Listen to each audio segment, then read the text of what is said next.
Hi guys, welcome to HardReset.Info channel. Today I want to show you how add event to your calendar on your Samsung Galaxy S24.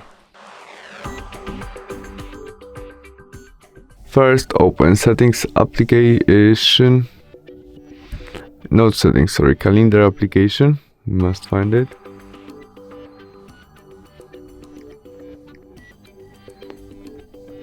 In it, tap on day when we want to add our event, maybe 30 of October, and there is plus icon. First step, add title of your event, what you need. There we can add emoji to that if we want, and change color about our notification to this event. In this part you can set in which time event start and finish, or we can set it will be all day event. Now we can add location of that. There we can set it to group about what is it about our calendar, work or something like that, family.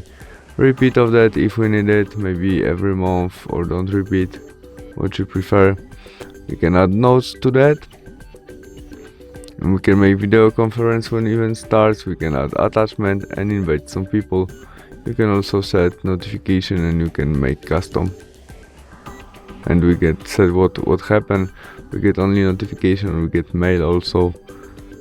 And after you set all you need, you mustn't add everything, press save, and you have it. Thanks for watching, see you soon, bye.